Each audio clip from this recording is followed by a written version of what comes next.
Today on the Ave Podcast, the NBA is about a quarter of the way through its season already, being that the season is only 72 games this year. Unless, of course, your favorite team got ravaged through the COVID cancellations, but we got to talk about it. So I invite back the co-founder of the Skills Refinement Group, O'Neil Kamaka, as we break down everything from the first part of the NBA season. We discuss our most surprising and disappointing players and teams of the season so far, share our MVP selections, how we feel about the NBA COVID protocols.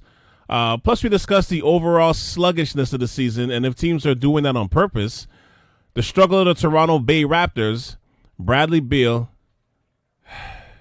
and so much more. In case you weren't aware, my beloved South Shore Ave is available wherever you listen to your podcast. Get familiar. Hit the like or the favorite button on Apple Podcasts, Spotify, Stitcher, Google Play, Google Podcasts, TuneIn, Alexa, wherever you listen to your pods. Rate, review, and subscribe to all of the shows. And when you see those 5 stars, you should click on all of them for the sense of pride and purpose. You know what I mean? And you know why? Because it makes both of us feel good. You can't disagree with this. Follow your heart. Follow your heart. And keep in mind, next month I'm going to be doing new episodes of The Stoop on the South Shore Ave YouTube channel. So go ahead from now and like and subscribe to the channel. I appreciate you already.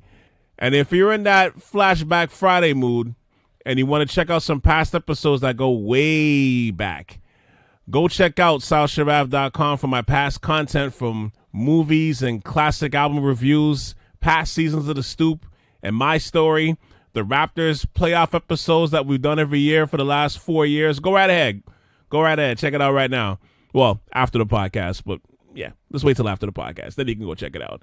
All right, so once again, that's SouthShoreAve.com. It's the Ave Podcast with Cal C on South Shore Ave Radio. Bradley Beal, we praying for you. Welcome to the Ave Podcast with Cal C on South Shore Ave Radio.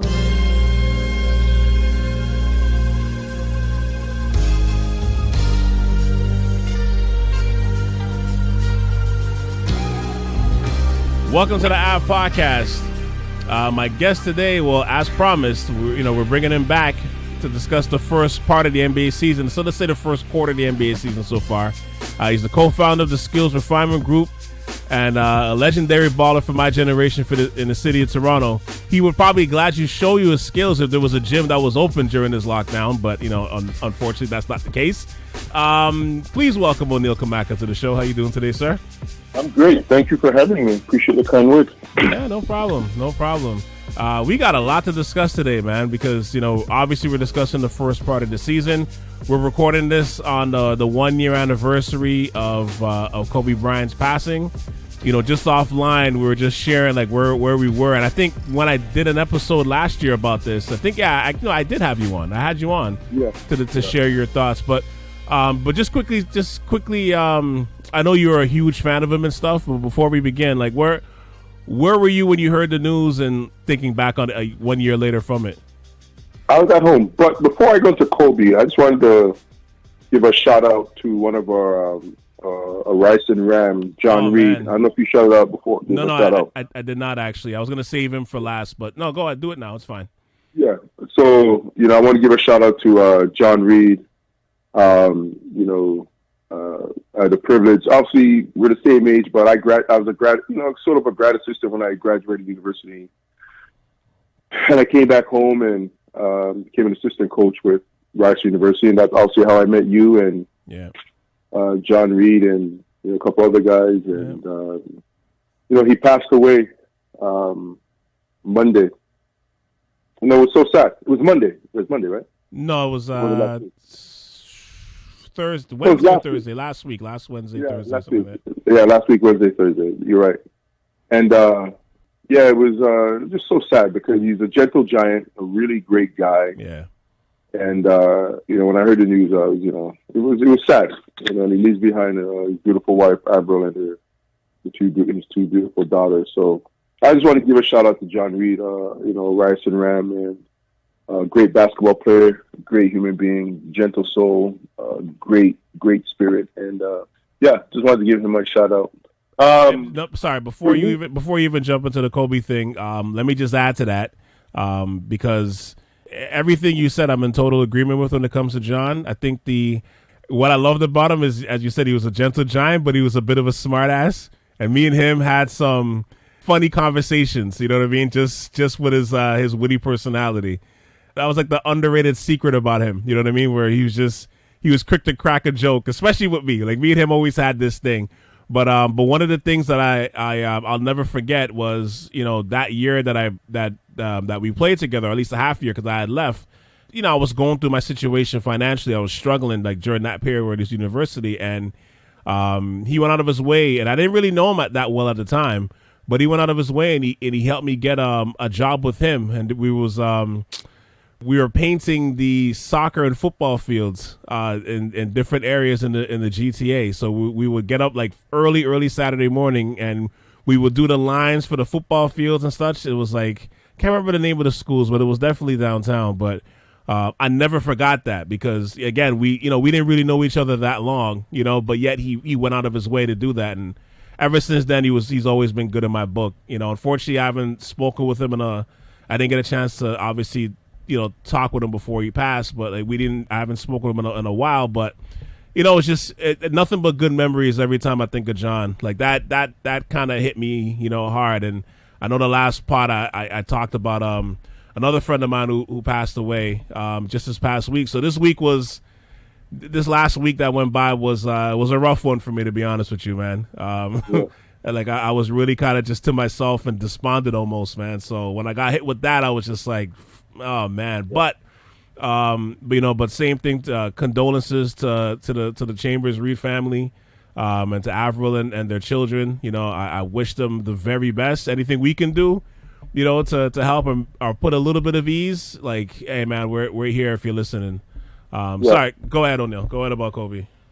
Yeah. So for me, you know, it was I found out one of my players that I coach and train, his dad called me and was like, we were talking about something. It was a quick conversation, but then at the end he was like, yeah, you know, Kobe died. Did you hear Kobe died?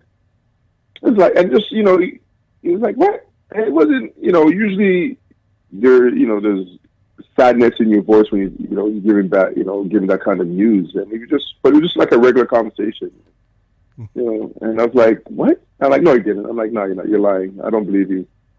And then, you know, I just started turning on TVs, radios, and going on my phone, and you know, information was still coming in. And it was like, yeah, you know, I was in my basement. It was a Sunday. It was close to 1 o'clock because it happened early in the morning, their time, West Coast time. So it was around 1 o'clock or when I was hearing about it. So yeah, man. And like I said, the whole day, I did not stop crying. I think it was 2 days I was shedding tears because, you know, the sad part about it is, and I think the part that really is hitting me the most is when you just keep hearing about what Kobe Bryant was doing after basketball. Yeah. I think that's what... It was interesting. It's just hitting me. It was just like over and over. It's like you have people from everywhere just coming up like that Kobe they were having with Kobe, like Kobe's calling them up. You know, people in different areas and all the players that he touched, that he had conversation with. And it was like, we were just thinking of, you know, he's like a warrior, you know, and he loved the battle, and it wasn't personal, and, you know, he just loved all the warriors, all the basketball players. And so he just, you know, that's what from hearing these guys talking, that's what I just think of. It just, you know, guys who just love to battle, and you see all the warriors and you just talk to them and you have conversations with them and you laugh. And that's what he was bonding with these guys up. And they, you know, he didn't matter who it was, basketball players, non-basketball players, everybody, you know, he really impacted people in having conversations with them and talking to them. And even you're hearing, who was it? You know, somebody not even in basketball, somebody passed away, a loved one or a friend, and Kobe called them up and was the one that they were talking to. And this person was living in the basketball world. And so it's just, you know, it's sad. And I think I said it last year, you didn't really put a word to it, but now it's just like Mamba mentality, just when you hear about Kobe, just not, having the audacity to do something and not accepting, just not talking yourself out of it or having self-doubt or fear, you want to do something, just try it. Have the audacity to try it. And, and I think that's what Mamba mentality is, just go, not having fear. You want to do something, do it. Why not? See what happens. If somebody says no or you get rejected, it's okay. Right. And so, that's what I really try to focus on, and just the Mamba mentality, just not being afraid to take chances, not being afraid to look for new opportunities and go after it. So it's sad. And then obviously, being a parent, when you think of, and being a girl dad, 2 daughters, is so sad, where you can imagine, what was happening when the plane must have been going down, and all the other families that were on there too, like a mother, I think it was a mother, father, and a daughter. Yeah, it was like a whole family. Yeah, so it's crazy, man. It's sad. There's a singer named Richie Valens. There's a movie that came out called La Bamba. You ever remember that movie? Of course I remember La Bamba. I saw that in the theater even as a little kid. Yeah, and that's how Richie Valens died, right? He died in a horrible plane crash. Right. And he was, at the time, he was he made some good music and had fans, and his life was tragically lost. I think it was him and the Big Bop, the Big Bop, and Aaliyah, like how Aaliyah died. So it was just so sad, like people who touched us and died so soon in these tragic accidents. Yeah, we were, as I was telling you before, I'll go quick, but we were, I was hooping that afternoon. So after the run was done, we're just a few of us are just hanging out in the gym, just slowly getting ready to leave. And a friend of mine, he showed us a picture showing that that Kobe Bryant passed. But we were like, because there was no article or anything attached to it, we were just like, that's BS. Don't delete that. Like, why even taking that on, kind of thing, And then maybe a few minutes later, one of our friends, his daughter called him. And we're not paying attention to the conversation. We're talking amongst ourselves. But then we overhear him say, yeah, we heard that too. I don't know. Is that true? And then we all looked at each other. And at the same time, we all bolted for our phones in our gym bag. And when I pulled out the phone, I saw about between all the different chakras, I saw at least about 80 to 100 messages. And once I saw that, I was before I even opened up any message, I was like, oh no. Oh, don't tell me this is true. And, and unfortunately, I opened up my phone and I saw that it was. And, yeah, that was just weird. It was crazy, man. That whole situation was it was crazy. I keep saying one of the things, though, was because of how 2020 was and how this year went, this death actually feels like it happened 4 years ago and not last year. It amazes me that it was only a year ago that this happened, because so much has happened in our lives just overall that it just seemed like it happened another lifetime ago, which is really strange. Usually it doesn't work that way. Usually you're like, oh my gosh, like a year happened already, man. That was fast. This time it felt like it happened years ago, which is unfortunate, and then to even add to that, I'm not sure if you're familiar with he used to be longtime reporter and writer for NBA.com and Sekou Smith. Yeah, you saw that, right? Yeah, I was like, geez, man, because he was good. He was definitely great at what he did. Yeah. Oh yeah. But that's yeah. Sama, you see him on TNT a lot, covering NBA. Yeah. Yeah, man, he's been around for a minute. It was sad to hear that as well. Yeah, this is crazy, man. Like this died today. Yeah. Unfortunately, but it's it's a crazy time, man. It's so funny because you would think that I remember because tomorrow's my birthday, and I remember at the beginning of the month I was like, I wonder when Kobe. I can't remember when Kobe died. I know he died in January, and for some reason I thought it was earlier in the month, and then I saw promos, for ESPN or whatever, saying that they're going to celebrate Kobe Bryant January 26th, and I knew the day of the week, but I didn't know, the exact day, the number. Yeah. So, was it January 26th, 2020? Kind of didn't remember the day, but I definitely won't forget. No, I don't think any of us will. There's no easy way to transition to this, but we did come here to do this pod on on the first quarter of the NBA season so far. Yeah. So just to start off, like what's the general thing that's catching your eye so far during this season? Like in terms of like overall with the league, like what are your thoughts on it so far? Actually, the teams that went far in the playoffs, is it me other than maybe the Lakers? I guess the Clippers, but it just seemed like teams were coming out slow. They're struggling, like the Dallas Mavericks are playing like ass. Luka just in slow. Luka is just like in chill mode. Denver, Jamal. I guess part of it is what they've been there, they know it, so it's that they're pacing themselves. They're probably going to turn it on. They're taking it easy and I'm hoping that's what it is. Like they're going to take it easy these first because Ramos had 20 games and I guess we expected it to be a continuation of where the playoffs left off, the sort of energy and, the intensity from some of these top teams. But, yeah, I think that's what's jumping out at me, The teams that were in the bubble that were, at least they're like the Miami team and, they were doing work, basically. Yeah, and expected the same thing. And it's just really the LA teams that are kind of hooping right now. And I think the Jazz? There's a couple of teams. Last I checked, with 4 losses. So Clippers were one of them. Yeah, I think Utah and the Lakers and the Utah. But yeah, I thought it would be more. I thought but when I think about it, it definitely.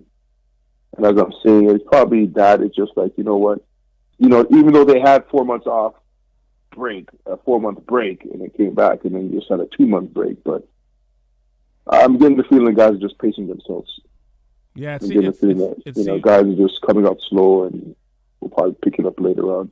It seems so, because that's the one thing. The great play that was in the bubble, it definitely hasn't translated into this season so far.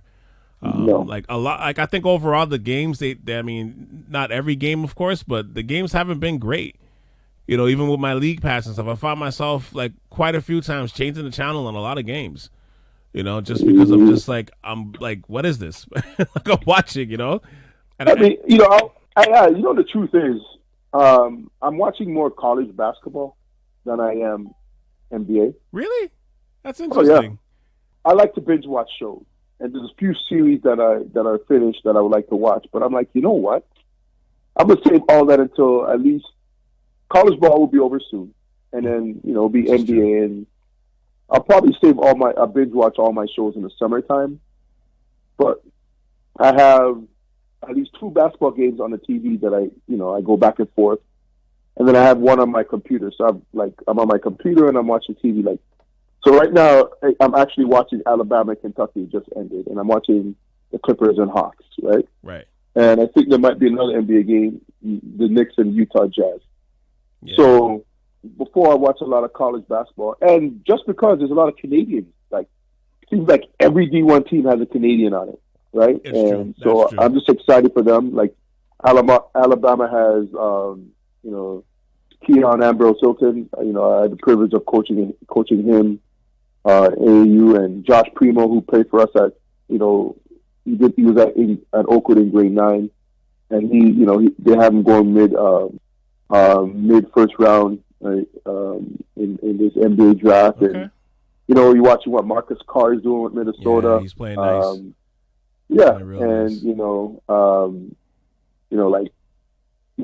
Delano Banton at Nebraska, right, and even Shamil Green, Sean Green's son, he's at Nebraska. And you just have all these kids. You have Ahmed Ali at Portland. You have a kid that came on my radar, Benedict.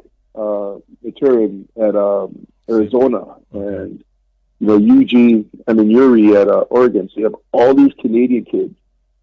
Syracuse has Maurice, and Drake has Okai. Like there's so many. I'm just calling out names, but all these Canadian kids are just playing and at Power 5 schools, right? Yeah, and even though he's been hurt for a large chunk of this season, my nephew is the other one too, where he's like Cal. Yeah, and I even watched Cal. Joel Brown, Joel Brown, and your nephew, Jalen. Yeah, man. And so I remember at the beginning, whenever Cal was at a game, I'd try to put on a Cal game, and yeah, it's just trying to find out, where all the Canadians at, and and they're all over the place. And It's true. And the great thing is that some of these top schools are just like the Big Ten. Zach Edey's at Purdue, right? You have 2 Canadians on Nebraska. You have Marcus Carr at Minnesota. So, and then there's other Canadians, right? Yeah. All over. And Santa Clara that has 2 Canadians. Badiako, Jaden Badiako, and I think Joseph. I can't remember his last name. Yeah, man. So I've just been watching a lot of college basketball and just watching Canadians play. I love the NBA. It depends on which team, but even so, like I remember last year was more exciting at the beginning. I think teams are really slow right now. The pace is not really. Maybe the young. I might watch a couple of the young guys like the Edwards kid, the number 1 pick. I like him. Yeah. When they're comparing to D Wade, I was like, but then watching him play, I'm like, okay, he's explosive like D Wade, he attacks the ring like D Wade. Okay, I can see why they're comparing him to D Wade. Yeah. He has a swagger, he has a feel for it, like he's been playing in the NBA for a couple of years, just as the way he's balling. So, and you can see that with him too, even in college last year. Yeah, but yeah, there's no game where I'm watching and it's just like, I think maybe the New Jersey Nets. I'm a big KD fan. Brooklyn Nets. Brooklyn Nets. Yeah, I'm a big KD.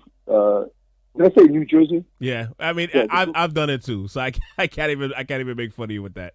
The Brooklyn Nets, and I love Steph. Snipers. I like assassins. Guys that just shoot you, kill you from afar. So, I love watching Golden State, and I'll watch them. I'll definitely watch them, and. Who surprised me right now is the New York Knicks. Well, before you get to that, because I got questions and stuff that I'm gonna lay it down with. So, save your surprises. We'll get to that in a moment. But no, honestly, it's just to touch on what you're saying. I feel like maybe it is something to the fact that at least some of these teams, maybe they're still kind of recovering from the bubble experience. But it's just weird though, because like you just figure like there's some of it would translate, and I don't feel like it is so far. No. The other thing I want to touch on too is, well, actually, before we even get to my next point, it's funny with college basketball. Not to say I haven't been watching it, because I've been watching it more this year, but it's hard for me to get into certain games because there's no crowd. I never realized how much like the effect that college basketball has on me with the fans until there's no fans. Like when you're watching these games where there's no fans, like especially I remember there was a game and Duke is struggling this year.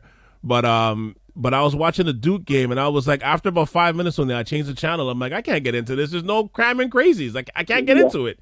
It has an effect on the game, I'm a Duke fan, and I don't even watch it. Like Duke's playing right now, I'm not even watching it. They're struggling this year, but but everybody has that same problem. No fans in the stands, right? So it's so that's sports. That's where we are with sports right now during the pandemic. But I think leading to that though, the NBA COVID protocols, is it realistic to think that this season will go smooth? Because like that whole thing where they've upped, I understand it because there was some outbreaks with certain teams, because there's been a lot of postponement of games. Lord of hell, it's kind of raising a little havoc on my fantasy team, but seriously, like when you look at that aspect of it, that's playing a part in it too, where the season is a little uneven. Because you like look at the Washington Wizards, like they've played like this is their second game as of tonight that they've played in the last like 2 weeks. Every game they've played is basically been postponed. Memphis is going through that right now. But like I feel like it's unrealistic to expect that wasn't going to happen when there's no bubble, right? Right. So that's the whole thing. And then this whole thing where like players can't interact with each other after games and stuff. I'm like I feel like it's one of the most ridiculous things, because if I'm guarding you for 45 minutes, we're sweating on each other, banging in the post, doing whatever. I'm hacking you. We're already breathing on each other the whole game. I can't go and give you dap and a hug and say, yo, O'Neil, great game. See you soon, brother. Like, I can't do that. Like, what are you talking about? So it's like, I understand that they're just trying to go above and beyond the Call of Duty to like protect these players, but it's at that point, it's not protection. You know what I mean? Yeah, I have no idea what that is. That doesn't make any sense to me. That makes absolutely no sense whatsoever. Now you're hearing this thing where the NBA is and the Players Association are discussing actually putting back the All-Star game, not the weekend, but just the game itself. Do you think they should have an All-Star game this year? Because personally, I don't see why not. Yeah, I mean, I don't say have a game. I wouldn't do the weekend. Yeah, just do one game. They're having it in Atlanta. People are still partying in Atlanta as well. I don't know. Have the game. It's just one game. They're not making a big thing about it. Yeah, I'm not against it. It's just another game. Yeah, I mean, I like, again, from the NBA's perspective, it's great for ratings, obviously. You're trying to rake in as much money as possible, especially the fact that you can't have fans. And with the NBA, they're gonna have that mini bubble aspect to whichever hotel they're gonna be staying at. I mean, I think if you do it, you just do one game, no family allowed, because I don't think they've got into the particulars of it yet. But it's not gonna hurt, you know what I mean? Where to get extra ratings, you don't have any family, you don't make a big thing of it, but you do. I think you should still have the game. They're going to want to generate money. And, again, the ratings of an All-Star game doesn't hurt. I know what you're saying about Georgia, but, I mean, I guess you can't have it without fans. You could do it that way, too. But it's interesting to see where that's going to go. But I guess they got to wait things out and see. But like I said, to me, I don't see why not, personally. Oh, yeah, I would. Not that big of a deal. All right, so let me ask this next question to keep this going. Who's your most disappointing team so far? I would have to say the Dallas Mavericks. Really? Okay. Yeah. You just thought they'd be further along? Yeah. I expected more from them, especially Luka. Yeah, Dallas Mavericks. Who else? I was thinking of another team. Who else was I thinking of? That would come back to me. So what, Dallas just because of the slow start? Like, what's the... Yeah, they're 10th in the West, right? Yeah. They're 10th in the West. And I thought they would be better. I didn't expect them to be 10th in the West. Yeah, that's really it, man. Oh, the Miami Heat. I mentioned them earlier. Mavericks and the Heat. Those two teams are disappointing me. I think with the Heat, too, because of injuries and COVID, is what's kind of wrecking their teams a bit. At least this season so far. Because Jimmy Butler, how much games did Jimmy Butler play so far this year? I don't think it can't be more than like 4 games. Jimmy Butler is taking the first 20 games off, dude. These guys are finding creative ways not to play, rest themselves. But Jimmy Butler was playing like the whole game, like in the finals. This guy's done. This guy just needs to he needs to recover. Forget that. He's played 6 games so far out of 16 games. He's resting, man. He's just like, shut me. Yeah, he's resting. I firmly believe that. There's no protocol. No need to rush me back. Let's take our time. Miami, everything's going to change, right? Everything's going to change, and it's only they've only played almost 20 games. So, like you said, a quarter of the season. Well, it's not even a quarter because, So they are at a quarter, right? 18 games. Yeah, it's about a quarter right now. As they pick up, they're close to about 50%. You'll start seeing him coming back, and he's healthy and this and this. Because, again, especially with a 2 months rest, and we all know that this is preseason, the regular season, preseason, the real season will start the playoffs. And definitely was hoping more from Miami. I was very excited about Miami going into this year, and I was very excited about Dallas going into this year. And I'm disappointed. Highly disappointed. Yeah, for me, it's Denver. I know they're 4th in the West, but I feel like, honestly, they're like a level below the Clippers, the Lakers, obviously, and even Utah right now. And I think injuries and COVID has hurt them, much like any of the other teams in this league so far. But honestly, other than the Joker, who's having a legit MVP season right now, I think is he like second as of today? He's like second in assists. He was first up until like probably about a few days ago. Yeah, averaging 11. Which is nuts, but it's completely legitimate though when you watch them play. But with that said, though, I think everybody else on the roster has been status quo, including Jamal, which I can't lie. I'm a little disappointed in Jamal too. Because I thought this bubble experience would launch him into superstardom.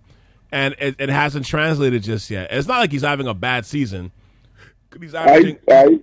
I think Jamal is pacing himself. Yeah, I think and maybe that's what it is. Maybe because I think a lot of these guys are pacing themselves. I really believe that. I think Jamal showed me consistency last year in the playoffs. Like, remember the knock on him was he was inconsistent, and he even talked about it. Yeah. He's like, yeah, I had a big game here and thought that was good enough. No, it's like, to be great, you have to deliver night in and night out. And so the fact that he showed that consistency throughout the playoffs, and so I've been watching NBA a long time, and what I've come to realize is, and MJ did it, you see a lot of guys doing it, is the first 2 quarters, you're mostly getting your teammates involved. You might take a shot here and there. And, not every game, but most of the games. But then what you really start doing is in the second half, especially second half of the third quarter, going into the fourth quarter, you start really taking over. Does that make sense? Yeah. And I see guys do that. The guys know how to pace themselves and do that. Like, okay, let me get guys involved. Certain games, again, they'll come out hot just from the jump, and they're just like, okay, we need this. But there's other games where they're like, okay, let's get guys involved, pick their spots, and then as the game goes on, they start increasing their output and their energy, and they start, okay. And Jamal was doing that. He was definitely balling last year, and he was consistently putting up big numbers, and he was amazing in the bubble. Let's not even lowball it. He was amazing in the bubble. Exactly, and so for me, that's why the way he's doing this year, I'm like, he's pacing himself. Like, that's what I took from it, is that, you know what? He knows it. He's got 72 games, plus you got to get to the playoffs. So he's pacing himself. He's doing what he needs to do, and then he's going to start making that push, start stepping it up, as they get closer, closer to the playoffs, and then of course be ready for the playoffs. So that's why I'm not really, somebody brought up the other day, I think I was listening to Bill Simmons, and he brought up how, he expected more from Jamal this year. And I'm like, listen, Jamal's going to still deliver. Like, I wholeheartedly believe that. I think, as we start moving higher into the games, when they start getting around 50, start getting to about 45, 50 games, you're going to see guys start picking it up, picking up their, their production and their sense of urgency. So, but yeah, definitely disappointed in those teams. And I think Luka, Luka's doing the same thing. I wanted Luka to be balling like he was, but I think he's doing the same thing, and he'll probably pick it up too. The unicorn is back, so hopefully this guy, or Mr. Glass, hopefully he's fixed right. What he reminds me of? He's like the white version of Marcus Camby. Remember Marcus Camby? Oh, yeah, he was always hurt.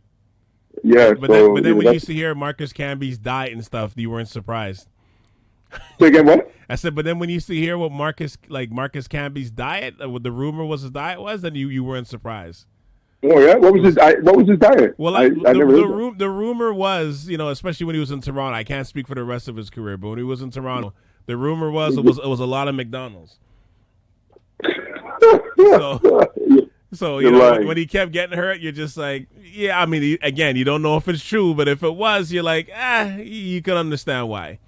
If that was his regiment, before games and stuff, because he didn't have the frame to like a physical frame to begin with, and if you're loading up on that, then that just makes it even worse, right?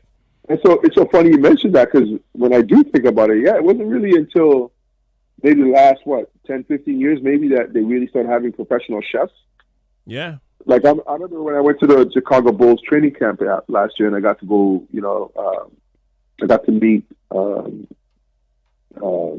got to go behind and meet, John Paxton, the GM, and the staff and the front office, and then I'm sitting there eating with them, like John Paxton. I'm sitting eating across from John Paxton and stuff like that, and they had a kitchen and their own chef, right? Like 5-star chef, and the kitchen's always open, right? And the players could come in early if they want to work. They get breakfast, lunch, and dinner, right?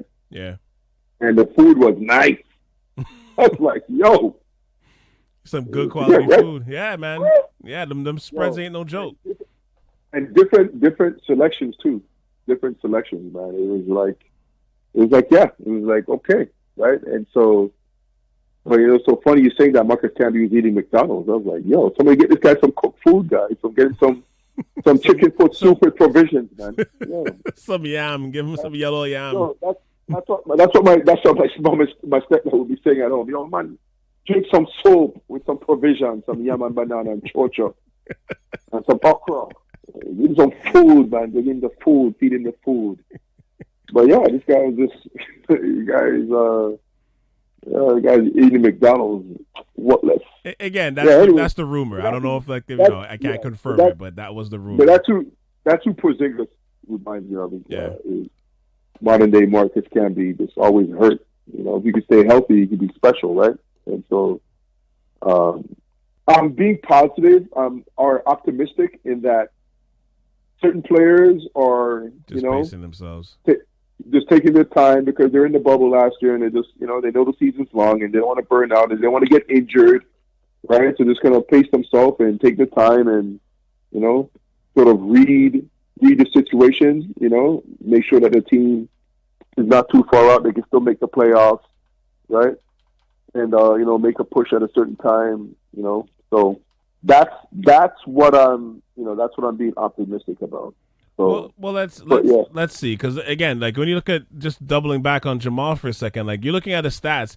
It's not that. Don't get me wrong. Like I said before, the stats aren't bad, and I don't want you to misconstrue this for me like wanting to hop off his bandwagon. I'm still on the wagon. I'm still all in, but I just thought like you look at Donovan Mitchell for example this year, and he's kind of made that leap. Like he's maintained that like that scorched earth kind of run that he's been on. He's kind of like he's not scoring 50 a night.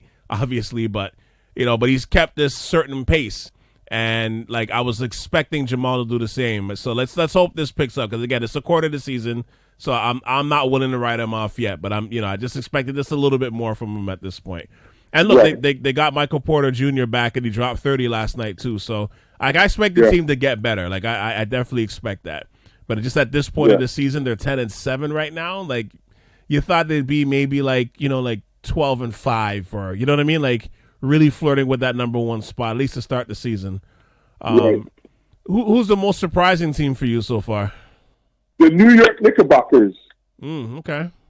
Yeah, they're playing well, man. I know they're 8-10, but they got some good quality wins. The New York Knickerbockers. Cavs are playing well. But New York Knickerbockers. But what about New York though specifically? Just to get into specifics of it. I think they're playing good basketball. They have RJ and they have Julius Randle. Mm-hmm. And I just watching some of their games, they're in the game, in most of the games. They're winning, they're 8-9, right? I didn't expect them to be doing so well. They're 8-10, sorry. I didn't expect them to be doing so well. I thought they'll definitely, will be at the bottom, with the Pistons. And, they're in 8th spot. And, that's a pleasant surprise for me. Like when I look at the standings, okay, we expect the Sixers, the Celtics, the Bucks, the Pacers are good, the Nets, the Hawks, Cleveland's a surprise. I didn't expect Cleveland to be there. They have some good quality wins against the Nets, back to back. So, I would say the Knicks. The Knicks are definitely the team that surprised me. Because when I'm looking at the East and the West, and it's like, usual suspects, maybe not in the same order, but the Lakers, the Clippers, the Jazz, Nuggets, Trailblazers, the Grizzlies, okay, the Suns. I think everybody looks where they're supposed to be, right? And so, except for me, I didn't think the Knicks would be there, though. Yeah. How about you? I think, what the thing with the Knicks is, again, when you get a quality coach, that's the value, right? That's the value of getting a really good quality coach in there. Somebody that's going to hold you accountable. Yeah, a professional. You need a legit professional in the room. Sometimes that voice alone and that kind of accountability alone changes things in the locker room, right? So, so there's that. The way that they're playing, they're in pretty much almost every game. RJ's, he's definitely. He's playing better. Like there's been improvements in his game so far, at least so for the quarter of the season. The guy's Julius Randle, where he's kind of like he's added the sharing of the ball and the passing quality to his game. Because the last I checked, he's averaging about 7 assists a night, which that was never part of his game at all. You had what's it the guy on the Marcus Morris who's on the Clippers right now. who just jacked up a shot. Right. Right. So you had Marcus Morris, power forward, black hole. You had Portis, power forward, black hole. And then you had Julius Randle, power forward, black hole. And right? Taj Gibson. And then but he wasn't so much of a black hole, but I get it, though. He wasn't a black hole, another power forward. You had 4 power forwards. Right. And then so, who was leading the team? And, Marcus Morris is a bully, so he's the alpha. So you're not going to have the point guard who's supposed to be putting guys in place and, running the show. He's probably telling them to shut up, and they're scared of him. So, yes, you get rid of 3 of those guys, right? Yeah. And you're left with, Julius Randle, and then Thibodeau is holding him accountable. Like, my youth, move the ball. So his assist is at 7, he has 7 assists. He's added the mid-range. He's hitting the mid-range jump shot. So he's averaging essentially 23, 11, and 6. So 6 assists, not 7, but 6. So it went down, I guess, about an assist. But whatever, man. But it's still really good. It's still really good. I push back on Tom Thibodeau saying, ease up my Yuta. You probably wouldn't say that, but I get what you're saying, though, with in terms of keeping them accountable. Honestly, my surprise, though, is I got a couple of teams. So one in the East and one in the West I got. I guess they're at equal value with me. So one is Cleveland. They're kind of reminding me of the Brooklyn Nets a few years ago before they started getting really good, where they just played hard as hell every night. And they just fight for 48 minutes, and you can appreciate that when you're watching that, especially with a younger team. I've had to almost had to have a come to Jesus moment with about Colin Sexton, because I could not stand his game. And when I say I couldn't stand his game, I mean I really couldn't stand his game as a point guard who just refused to pass. Oh my God, he drove me insane watching. I hated watching him play. But honestly, last year, I watched, and I didn't watch too much Cleveland games. A lot of it is because I couldn't stand watching Sexton play. But then you look at the stats and you're like, damn, it's pretty efficient, though. It's like, you're like, okay, this is not, this is interesting, And he clearly made a leap this year. He's still jacking way more. Like, at this point, I'm like, he's not a point guard. He's just a guard. He's just going to score, and that's basically it. Darius Garland, he could share the ball, or whoever else could share the ball with the rest of the roster, but he's just getting his. So, but when you look at his stats, the guy's averaging 25 and 4 assists, but he's averaging 50 from the field, 46 from 3, and 81 from the line. Yeah, that's I can't argue with that, man. That's impressive. How many assists? 4. He's not a point guard. He's not a point guard. God needed to give him about 5 more inches. Yeah, and then we wouldn't be arguing about his assists. But they're he's basically Kyrie. Yeah, sure. Just not as good. But again, Kyrie's assist number, he's getting 3 assists. When he's been back and stuff like that, it's like, come on, right? Man. I know. But again, they're Cleveland, so they're kind of like the Knicks. They're mismatched in terms of having way too many bigs. So they're gonna have to definitely get rid of one of them or 2. Maybe try to see if he can move Kevin Love, although I don't know who's taking his contract and his body at this point.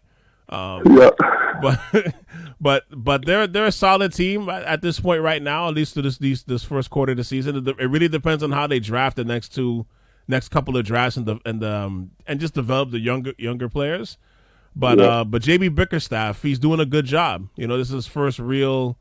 Is this his first head coaching job? I think it is. Where it's not like an interim. I think it's just a straight first. This is your job. You don't have to look over your shoulder for the next couple of years.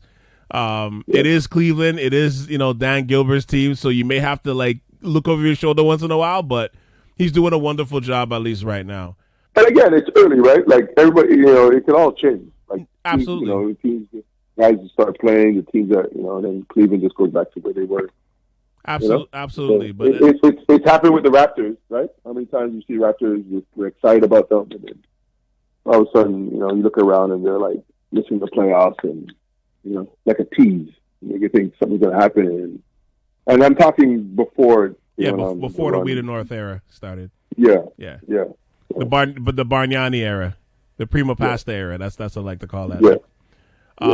The other team is the Spurs, man. We discussed this a little bit last week. I know you said this is like one of your favorite teams or your favorite team, but they never cease to amaze me, man. They play really well together. I really enjoy watching them play. I've always enjoyed watching them play, but I really enjoy watching them play this year, especially with the young guys. They play smart. They're developing well. You got DeJounte Murray over there. Like, he's come back from his ACL tear, and he's developing nicely. You got Lonnie Walker developing nicely. They found another gem in Keldon Johnson. I don't know where the hell this guy came from, but he looks like from Oak Hill, baby. Played with Josh Hemmings at Oak Hill. Okay, so but he's nice though. Like, again, he's. I know he's not a rookie. I think he's in his second year, but he's legit. I mean, again, they're missing that star to put it together, obviously, and I don't see that on their roster right now. But they got a solid base. And listen, man, say what you want about DeMar, but I'll be honest, man. He's a more complete player in terms of a basketball player right now. He's a more complete player than I've ever seen him. I think he's just a better player, and I think part of that is, his natural maturation, but part of it is also Pops, right? Like, just showing him more of the ropes. DeMar has been doing. Listen, the man. Some people just ain't built to be the superstar, built to be Superman and Batman, and not everybody can. Not everybody can be Batman. Built to be the Flash or the Martian Manhunter or even the Green Lantern, right? But he's not. He's not Batman. So I always loved DeMar DeRozan. He's a professional. He was at the Raptors. Loved his work ethic. The Spurs is my favorite basketball team. I don't watch the Spurs until they trade. I would not watch the Spurs until they trade LaMarcus Aldridge. I'm serious. He ruined summertime. So I want somebody to convince me otherwise. And if people don't know what summertime is, it was when every team in the NBA looked to the Spurs and marveled at the Spurs with the ball movement, the team play, and that's where Point 5 came from, summertime. Where Popovich went to Serbia and was watching some European basketball. And if you watch European basketball, that's how the ball moves. It's just boom, guys already know where they're going with the ball before it hits their hands. Right. And the Spurs, he brought that to the Spurs, and you hear them talk about it. It's just like penetrate, kick. You don't have a shot, do something. Don't hold the ball. And the ball movement was beautiful. And I believe as soon as LaMarcus Aldridge got there, summertime went away because Pop wants, is hoping LaMarcus could be another Tim Duncan. And, and he's not. You're always reminded, that it doesn't matter. It's not about your physical. It's about your mental. It's what's between your ears. And you're always reminded of that. I'm always reminded of that. And I always, people don't understand that's what separates people. That's what greatness is. And so, I will not watch the San Antonio Spurs until LaMarcus Aldridge is no longer playing for the San Antonio Spurs. I don't hate him. I don't know the guy. I don't think he's a bad person. I just don't think, he's ruining my team. They're not winning with him on the team because he's supposed to be their quotes best player. And, he's too mercurial. He's too, Tim Duncan was the most unselfish person. And it wasn't about him, and things didn't have to be his way and this and that. And he didn't want, and now, Papa, they have to cater to LaMarcus Aldridge in San Antonio. They have to make him happy. And I'm like, screw this guy. So I don't watch Spurs until LaMarcus Aldridge is done. And I don't think they're going to do anything until LaMarcus Aldridge is done. Well, I mean, I think he is a free agent this year, so it'll be interesting where he goes. I can actually. It's funny in a small way because I don't think he's gonna. I think this is his last year getting a bigger role on the team. But if he's willing to accept a smaller role, I can see him fitting in. Just thinking about this tonight, I can see him fitting in pretty well with the Warriors. Again, if he's willing to, understand his role, even coming off the bench. No, the Raptors should pick him up. God. Yeah, exactly. The Raptors should pick him up and finish his career at the Raptors. No, I don't want to get this guy off the Spurs. That's okay. You're not winning. He's one of those guys you're not winning with. He's just one of those guys. He's not a winner. Winners move differently. Winners have a certain attitude. So then why would you take that man and bring him to the Six? Order the Bay. Order the Bay at this point. Or the six. Right now, the six need somebody. They need a player to help out Siakam down low. Well, we'll touch to the Raptors at the end.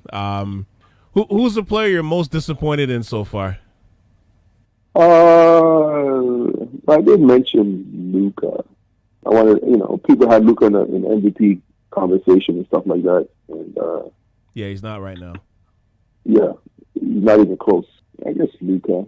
I want to see Luka mash guys up, give him the biz knives, but he's facing himself right now. So I guess, but it would be Luka. But I can't really think of anybody that that's playing like hot garbage that I thought would be doing more. What about you? Other than Luka, like I said, but I figure as I'm thinking about it, like I said, he's pacing himself. But how about you? I got two players. One is a star, one is a role player.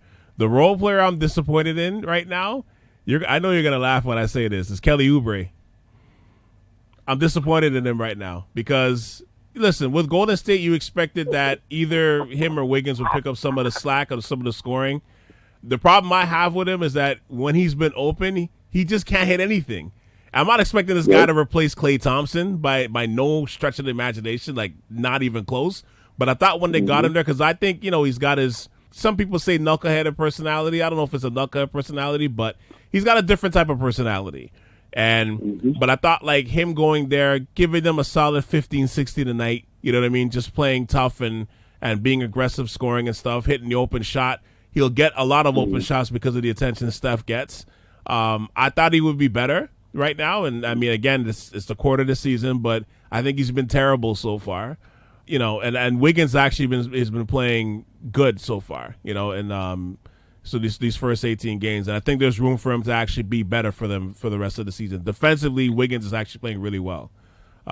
This is actually kind of the person that you thought Wiggins was going to be throughout this time in the NBA. It's like he's finally realizing his defensive potential, for the first time in his career, which is, to me, is kind of mind-boggling. But Oubre's the one is the guy that I'm disappointed in, because I just thought, from the role player's perspective, I thought he'd be a lot better. The other player that I probably just added tonight, thinking about it because I was watching the game last night, is Anthony Davis, man. That one probably sticks out the most, just because right now he's pacing himself again, and because you're bringing that point of pacing himself, I'm like, okay, I guess. But then when you look at LeBron, he ain't pacing himself right now, and he's out there every night busting ass. Like, I'm looking at the stats right now. He's averaging 22 and 9. His free throws are down. The attempts are down. The attempts are down almost 3 attempts a game. He went from 84 from the line to 73 from the line right now, and he's averaging about a half a block less a game. I thought at this point he would have used that that championship experience, what they had in the bubble, and just kind of spring himself to that other level where you're really considering him to be that MVP. Instead of, it's his older teammate that's doing that damage. Like right now, he's a clear number 2, and I don't like that for him. You know what I mean? Because remember, last year we were like, especially when they're talking about LeBron and all the help that he has, or the lack of help that he has, and they were like, yo, he's got Anthony freaking Davis. Like, Anthony Davis is an MVP. But right now, I don't, at least in the few games that I've seen with the Lakers, I don't see an MVP guy that I'm accustomed to right now. No, that's a good point. I never thought about Anthony Davis, but again, I put him in the category of Luka and Jamal, because he is chilling. And those guys are just chilling. Yeah, he's not playing with the same sense of urgency. Right? He's coming out slow out of the gates. I think LeBron is doing what he did last year. He knows that he has a psychological advantage over some of these guys until he plays the Clippers. People don't see it. I love watching it, because all these young guys, you can see just LeBron knows he owns them mentally. Yeah. Right? And he picks up on it. Like, you just watch him, and he goes at these guys, right? These guys are scared of him. But then he's like, the Clippers. That's why he's afraid of the Clippers, because those guys, he knows that Kawhi and Paul George are coming after him. And so he can get away with these young guys. And so he just beats them. Those guys already beaten before they play. Some of these guys, before they play the Lakers, just mentally. Yeah. Like I watch him go. I watch when they play against the Pelicans. And Zion is like, it's not even like Zion's not like up in his shit. You know, like how Kobe was up in Jordan. Yeah. You know what I mean? Like, you know, or if you see how Kawhi would guard LeBron when Kawhi was younger, it's like, you know, Zion's just like, yeah, man, you're LeBron, do whatever you want. I was like, dude, you know, your level, you should be like Patrick Beverly up in this guy. It's like, up, because you're big enough and strong enough, and if anybody could stay with LeBron, it would be you. It would be him, yeah. And you just, you know, like I watch him play, he just, it's like, you know, his body language is just timid. And, you know, so these guys, LeBron owns most of this league mentally. These guys just like, to play because I think stature and who he is, and, you know, like, you know, they grew up watching him play, and now he's, you know, now he's a champion now. So now it's the perspective is, oh man, like, you know, like it's, I get that though. LeBron, and he's fully aware of that. He knows the teams, he knows the guys, like, you know, what these guys, and so, you know, it's like people, you know, I don't even watch the Lakers. I don't watch the Lakers. I can't watch the Lakers because everybody creams themselves when LeBron, you know, the guy ties his shoelace and he's chewing gum while he's tying his shoelace, and it's like LeBron's the first person to tie his shoelace chewing gum while wearing a green wristband, and then it's all over social media. It's like, you know, they get so excited about it. I'm like, yo. I think the one thing that's making me laugh this year is, you know, now he's shooting the deep three, like the logo three, and everybody's freaking out about it. And I'm like, okay, we've been watching Steph do that for the last like 6 years. But like, why is everybody going crazy over this right now? And then and like. He's turning around and making the three before, you know, it hits the rim, but it's like, okay, but we've been watching Steph do that for the last 5 years. Yeah. And then the thing, too, is, you know, it's like, if you guys really pay attention, you guys, like, games like this is a reminder that LeBron James doesn't shoot the ball consistently, right? Because that's why people get excited, because they're far and few in between, right? When he's shooting the three, how much times has LeBron scored 60 points? Once, right? And I remember watching that, he was on fire, right? Hitting threes, anything. And, you know, my argument when I argue with people about LeBron scoring is like, yeah, he can score whenever he wants. I'm like, no, he cannot put up those numbers whenever he wants, because his jump shot is inconsistent. Right. And LeBron is smart enough to know that when his shot is off, he's not going to keep shooting. He's not going to be like, I'm going to keep shooting. Yeah, he goes to the right. rim. And so when his shot was on last night, that's what you get. You get 46 points, right? Because he was feeling it last night. And so it's when you're doing that on a regular basis, when you could do like what Kobe did and string together, like I think you have a span of like 9 or 10 games or something like that. Where he scored 50 plus points. I'm like, come on, man. Yeah. When you do that, that's when you're like, okay, right? But when you drop a 46 here and then, you know, you'll come back with his regular 25, 28, whatever, that's fine. That's good. But I'm like, you know, when it's guys like Kobe, you know, those lead scorers, they're putting up those on a regular basis, right? Yeah. You know, they're having multiple 40, 50, 60-point games, you know, in a season. So people are freaking over the 46. I'm like, oh, good Lord. At 36, I'm like, yeah, Kobe did it when he was, 38? Put up a 60-point game? Like, yo, relax. And Jordan did it when Jordan was 38 when he, you know, last played in the league. He's putting up those numbers. So, again, people are excited about what LeBron's doing. That stuff has been done before. And that's why I'm like, what is the excitement about? You know, get excited when he scored 60 points on 11 dribbles like Klay Thompson.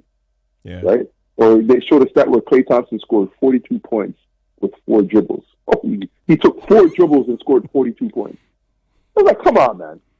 You know, get excited about stuff like that. What am I getting excited about? You know, and I guess they have to with the way the season's going and how boring it is. I guess they have to get excited about something. But it's like, geez, come on, man. Really?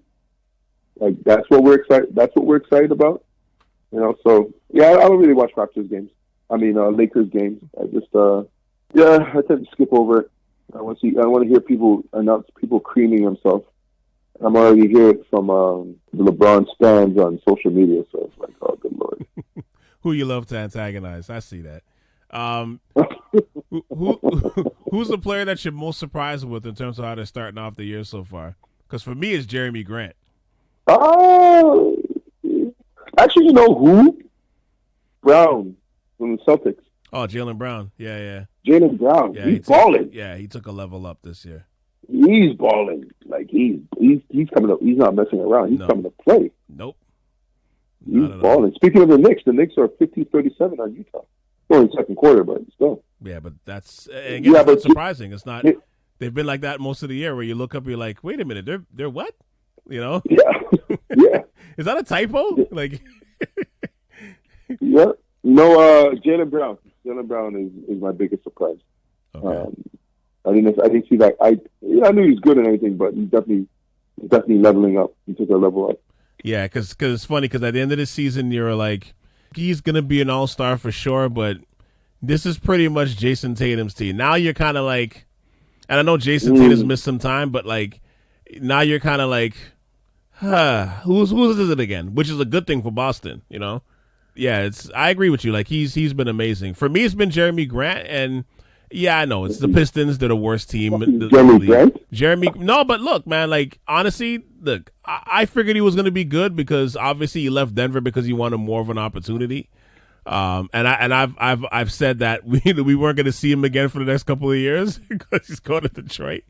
But I didn't think he had this in him, man. Like, this guy right now is averaging 25, 6, but his efficiency is really good right now. The guy's playing for money, man. He's like, you know what? I need to make some money. I need to get paid. That's what he does.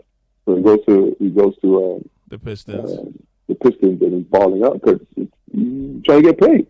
Yeah, and you know what, like O'Neil, like, and this is what I said too, like, and you know, every year that we do this NBA season preview and stuff, not every player can be a franchise guy. You know what I mean? There's 400 and something players in the league. Sometimes you got to be like, yo, I need to take this money and get my stats up, and I gotta show my worth.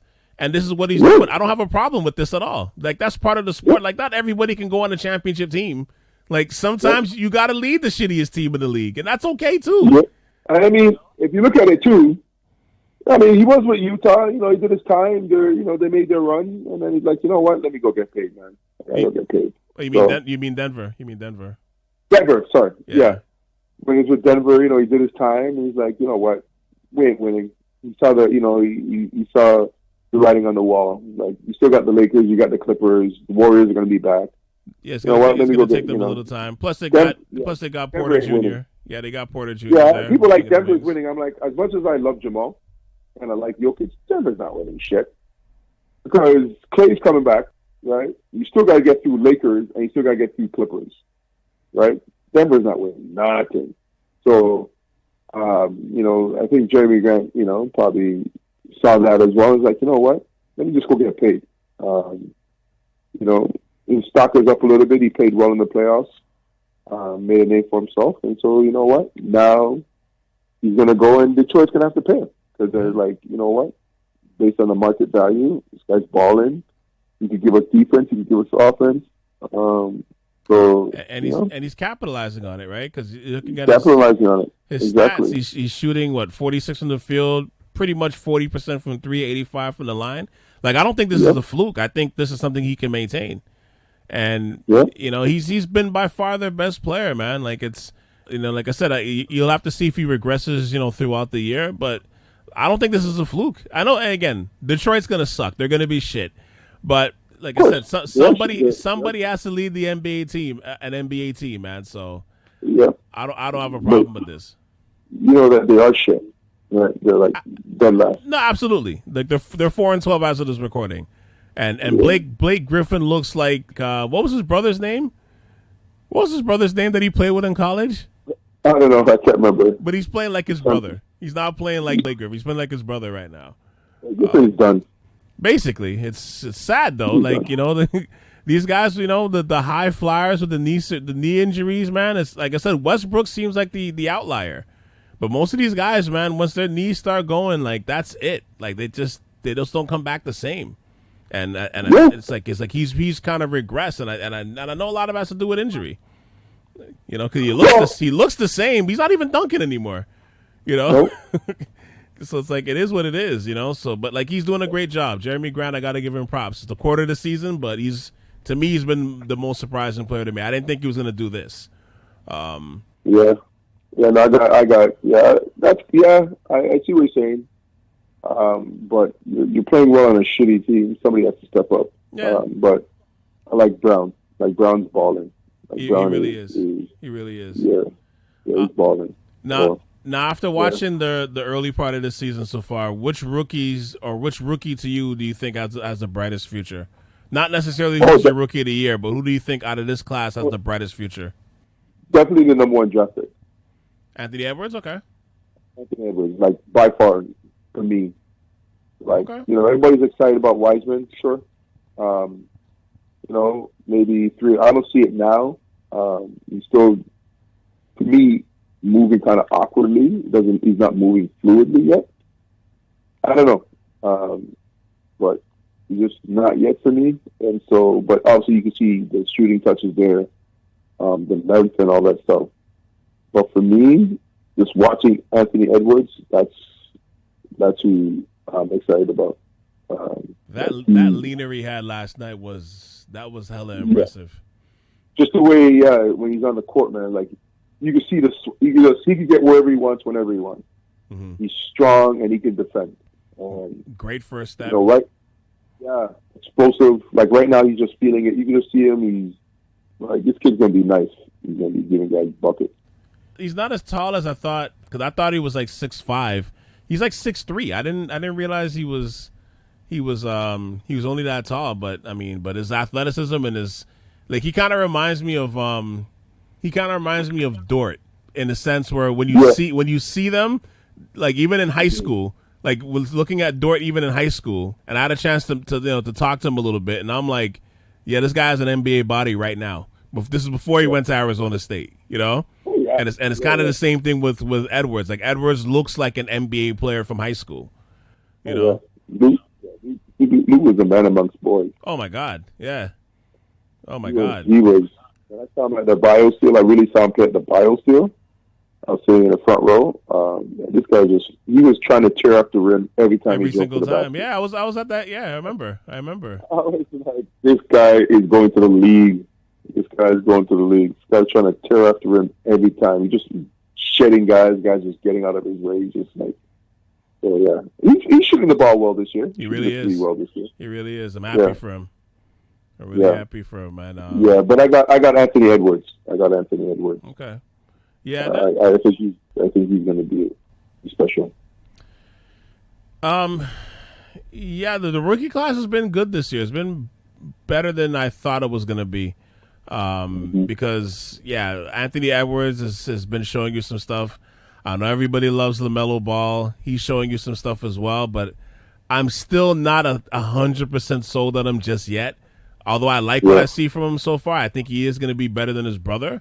Is better than Lonzo. In what way? The ceiling for him is higher than it is with Lonzo. Because I was never a huge fan of Lonzo's game, to be honest with you. But I mean, he's got that weird shooting style too. But I just feel like, I don't know. Sorry, go. What were you gonna say? What were you gonna say? I think they're the same. Alonzo brought flash and flair to just. Dude, in the NBA, you have to be able to shoot, man. I know. And when you watch LaMelo shoot, this guy does not. So when you shoot, it's triple extension: ankles, knees, and hips. Right? This guy's just ankles. Whatever power he was generating in his leg just stops after his ankles, and so it's all arms. And he's going to be inconsistent with his shot, right? And so he's going to be a great flashy player, dropping dimes and stuff like that, great passes, right? Because Alonzo's like that too, but he can't shoot. And, if you can't shoot, in this day and age, the NBA, you're going to get exposed and, you're going to be easy to guard. And he has to be able to defend. So to me, honestly, I see him going the same way as his brother. That's interesting. I see him going the same way as his brother because Zoe came in. Zoe was the number 2 pick, of course, and obviously the expectations. Wait, where was LaMelo? He was what, number 3rd? He was 3. Three? He was 3, yeah. Yeah. So Zoe was 2, LaMelo was 3. So whatever. Yeah. So same thing, right? The expectation is going to be they're going to expect more from him. And so we'll see. We'll see. But I think he's going to go the same way as his brother. Just going to be he'll be a good player. A good player, but not like a star or somebody who's leading the franchise, no matter what the father says, basically. Yeah, and that was an idiot thing to say. I'm like, you're basically trying, basketball, you have to earn things, man. I know to a certain degree, but you have to, while guys get, some kind of treatments, 5-star, but still got, to be the man on the team, you got to earn that. You got to do what Jamal went and took that. Yeah. Right? Like Jamal Murray went to Denver and took that from Moutier. Right? Yep. Remember, Moutier was a point guard for Denver when Jamal got there. Jamal just took that from him. And Harris. Just took it from both of them. Both of them, and send them on the road. You got to go take that stuff. Right? You can't about, making the superstar. And, here's the thing about basketball. What I tell people, players and anybody, I'm like, you are who you are. Like, once you step on the court, whoever you are is just going to come out. And if you are a superstar, it's going to come out. You don't need anybody to give it to you. You're going to naturally, present it, and it's going to be there. And you're going to get the superstar status because you're just going to ball like a superstar, right? Mm-hmm. Because you have you're a starter, you have the freedom. So what are you waiting for, right? And so, it's like, LaMelo's not a role player. LaMelo's a starter. So was a starter. Get the ball in your hand. So so you are who you are, man. And if you're a superstar, that will come out. If you're not a superstar, it's not going to come out, right? So I don't, it's not, I think LeVar is expecting them to, put headlines. Lonzo, you're the ball. It's your team. Dude, you have to earn that stuff. You have to show that, it's your team. Go take it. And if you're a true superstar, that's what a true superstar does. And it's funny because with LeVar, like, I feel like the greatest job he's done is highlighting his sons and giving them a name. I think he's also a detriment too, because until the kids make that clean break from him in that sense, where it's like you're just only dealing with him and stuff. It's like I think the media does a disservice. Like, they got to start giving him a platform, because I think for me, like, the reason why, like, I always felt a certain way about Lonzo had nothing to do really with Lonzo. It was his father. His father was giving him so much praise and all this stuff, and I think his father honestly talked him up to being a number 2 pick. I think that was a small part in that, but I remember I always said I watched that game when they played Kentucky, and he got completely annihilated by De'Aaron Fox.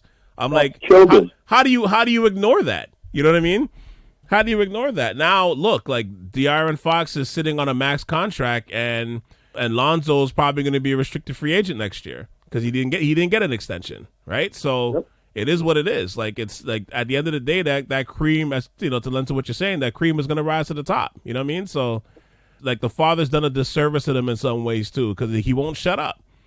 And like at this stage now, it's like, okay, like I heard the comments you were saying about, like, LaMelo needs to start. It's just like, just can you go away?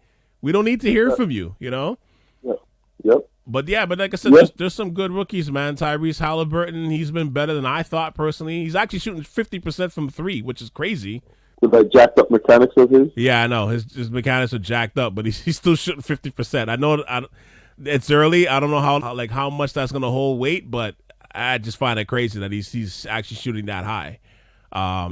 Isaac Okoro has been good for Cleveland so far. He looks like he's going to be a good young player. Patrick Williams on Chicago, he's got very small, tiny shades of Kawhi in him. Like, just similar shooting style. It's slower motion, but he's got a similar shooting style, similar build, really lengthy. I kind of like his game so far in Chicago, but again, he's not going to be like a star for them yet, because they got to figure out what they're doing with Zach LaVine and all these talents that they have there. But my rookie right now is Wiseman, man. Why? Because look, I think part of it is I think he's got a bright future, because you can see the talent in him right now. Again, he's averaging 11 and 5. I'm not even going to focus on the stats right now, but I think he's got those raw tools to be really good. And I think the biggest thing is he got drafted to the right team, so that he doesn't have to. There's no pressure on him to, like, succeed right now. You know what I'm saying? Like, he's in a position where He's in a championship culture, you know what I mean? And he's got guys who's been there, they know how to win, they know how to develop, and they're going to try to get the best out of you.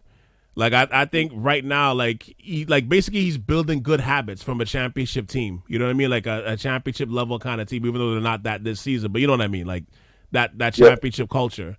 So I think he's building good habits. He's not losing. You know what I mean? He's not picking up the shitty habits that you pick up when you're on a shitty team and trying to win for 3 years. So I think that does exponentially great things for him. Of course. But I think it sets him up for like 2 to 3 years where, like, you know, where Steph and Clay and these guys get older. If he can potentially be that guy, like if they find that he's going to be that guy, they're just going to toss the keys to him. Like, and if that happens, he's going to stretch their window of winning a little bit longer. You know what I mean? So I really think he's good, man. I think he's long and huge. He can move. He's got great defensive awareness already. Like, he's got a great touch. And again, like, he's not going to accumulate the same stats as some of the other rookies because of the team that he's around. And again, it's Steph's team, it's Steph's world. But I think he's by far has the best. I think he has the best chance to have a really bright future and win. You know what I mean? Which is going to mean a lot for him. Who's your MVP so far this year? If there's a top three, you don't have to rank them, but who's your top three MVP candidates so far? Are you serious? Yeah. MVP? So far, the first 18 games so far. I'm not saying to pick your MVP. I'm just saying who would you say is like in your top three right now? Kawhi, Paul George, and Steph. Sorry, Kawhi, Paul George, and KD. No, okay. Kawhi, KD, and Steph. You want to try it one more time? Kawhi, KD, and Steph. Kawhi, KD, and Steph. Okay. Those are my MVPs. Yeah, Kawhi's having a normal, great Kawhi season so far. Paul George, predictably is playing well because I didn't think he was. Everybody, it's funny. Like, I feel like the hate went too far left with him, and everybody's ripping him and stuff. I'm like, yo, this guy is not trash. Motivation. Yeah. I'm like, he's gonna come. I'm like, at some point he's gonna snap out of this. Like, he's not. Well, all of a sudden it's like we're trending like, yo, this guy sucks. It's like, okay, like let's pump the brakes a little bit here. You know? It's motivation. People are writing off the Clippers, and I love it. I love it. Yeah. I love it. I love it. I love it. I'm like, and they love it too. A guy like, you don't understand the mental makeup of players. If you think somebody like Kawhi Leonard, who goes through the San Antonio Spurs system, who's a winner, and you think after last season he's going to duplicate, he's going to come back and not make an adjustment and not do something differently to make sure. It's like, okay, we did it this way. Here's what we're going to learn from it. And he's not doing what he's doing last year. He's not coming with the same mindset, right? And it's a different approach. And so these guys are locked in, right? They're locked in now.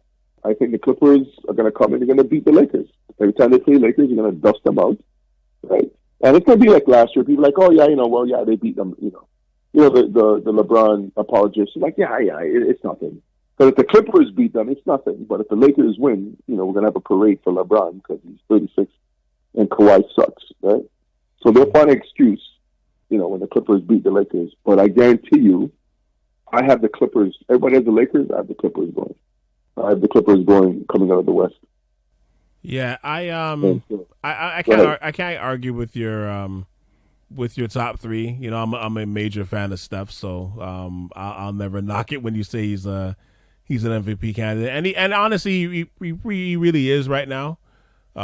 He's already had some crazy moments so far this season. In no order, I would say right now, I would say LeBron. No order. I would say LeBron, KD, and I would say Embiid. Oh yeah, Embiid. I forgot about Embiid. Yeah, I would say Embiid right now. Embiid's playing well this year. He just has to be consistent. I'm just waiting for him to be. I was thinking about a player who's surprising, but I'm like, you know what? I was going to say Embiid, but I'm like, you know what? This guy needs to be more consistent.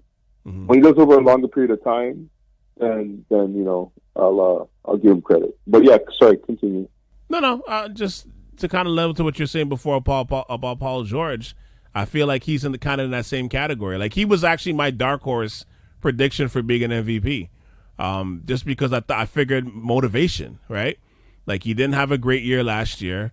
You went out in the first round, you got swept, even though he played well. In the bubble anyway, he played well in the bubble.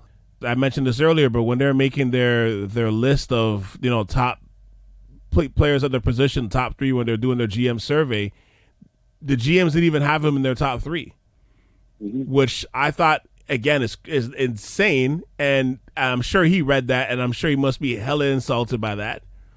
And then you got Doc Rivers, who's a guy that's gonna stick a needle in your ass when you're not playing well, or keep you at a certain level of consistency. I mean, God forbid we're gonna ignore the Clippers last season with the Clippers, notwithstanding, but throughout his career, he's gonna stick a needle in the ass when he needs it. So, and I think he kind of needs that. Like, listening to Brett Brown for 5 years, it was great. It was cool. You know what I mean? Like, they had some success with it, but they needed another voice. And I think this voice is going to work. And look, Doc Rivers is also motivated too. He's got that stain of last season on his name, the fact that they flamed out in the second round and they didn't meet the Lakers in the conference finals. Like, that's something that's gonna stick on his name. Like, he has, what was the record? Like, he's like 1-7 in elimination games, something like that. Like, that shit is on. Yeah, like, that shit is on your name. He's gonna want to erase that. You know what I mean? Teams that gave up 3-1 leads and right. lost. Right. 4 times. Yeah, exactly. So, like, there's a motivation with him too, right? So, and you're looking at Embiid right now. The guy's averaging 27, like basically 28 and 11 and a half. But, like, he's shooting less outside from the 3-point line anyway. Yeah, to me, he's always been a great talent. He's one of my top 4 players that I love watching to play every night. But with him, it's just, as you said, it's like, in terms of being a superstar and just bringing it literally every night, like, he doesn't always do that. Like, it kind of underscores his talent that he has. So I'm not surprised by the season he's having, because really and truly he should be doing this every year. I agree with you in that sense. Exactly. But no, so my last question, being that we live in the GTA in the lockdown city of Toronto, let's talk about the Raptors a little bit. I know it's early. Yeah. They're 7-10 as of this recording. This is by far their worst season that they've had since the very beginning of the We the North era in 2013. What are your thoughts on their start so far of the Toronto Bay Raptors? What the Raptors are doing this year, I think, is what people expected them to do last year. Mm-hmm. It's also interesting to see how important guys like Ibaka and Paul Gasol are. So, because you're always reminded that a lot of times it's not about the points, right? Exactly. You affect the game in different ways. Because I used to always, as a young player, when I was playing D1, I always thought I played bad. Whenever I got into the game, I didn't score a lot. I measured playing well by scoring a lot of points, and that's how a lot of young players, measure success on the basketball court. And then I realized, obviously after that, it's not. It's about making the right basketball plays, the right reads. You could go 0 for 20, 0 for 10 shooting a 3-point shot, and then you hit that one shot when it counts, or you take that charge when it counts. You make that great pass when it counts. Or you grab the rebound when it counts. But what Marc Gasol gave you and Ibaka gave you were, at least with Gasol, was high IQ. He knew where to be. He knew where to set the screen, like a solid screen, or when to rub, when to slip the screen. Like he would go, like he went to the screen and went to slip. Quick ball movement, like little things like that. When you're making quick ball movements, right read, you catch the ball, you make that bounce pass before the defense can react. Like all those little things matter. And absolutely, and sometimes you forget about that because when you watch basketball, offense sells tickets, and so people get excited when they see guys putting in buckets, right? Like like RJ Brett. RJ Brett's a great basketball player. He's not flashy, just gets the job done, right? But people are like, oh, he sucks. I'm like, no, he doesn't, right? But people expect flash, right? They want to see the flash. They want to see the ankle breaking dribbles and the dunks. And Sometimes it's not about that. Sometimes it's about less is more, keeping it simple, getting the job done. And the Raptors don't have that in those two big men. And at the end of the day, you know, I always say, who's your security blanket? When shit gets hectic, who do you know? Who do you go to? Who in the back of your mind you just feel comfortable and a sense of comfort? And I call it security blanket because it gives you a sense of comfort. Right. That, you know, that when we get into the situation, player X is gonna take care of it. And the reason why I say that is because I remember feeling that way when I was in junior college. You know, Terrell, our leading scorer, his name was Terrell Baker, ended up going to Florida State. Like, I remember feeling that, like, when, because you always, you know, you're paying attention to the game. It's a, you know, as the game's going on, you can tell if it's going to be a close game, it's going to be a back and forth tight game, or it's going to be a blowout. And then, you know, certain things start going through your mind, like, okay, where are we going to go to? If it's a tight game, who's going to be taking the shots? And so, you know, we had Terrell Baker on our team, and that's when I first started, like I remember experiencing that, like, that recognizing that, oh, who do we need to go to, you know, for a shot? Like, all through Oakwood or whatever, you're just playing, like, okay, let's get score, whatever. But, you know, I played with Greg Francis, and we won Asst and stuff like that. But, you know, I didn't really start being aware of it until I was in JUCO and playing, and, you know, having Terrell as our security blanket, our comfort, you know.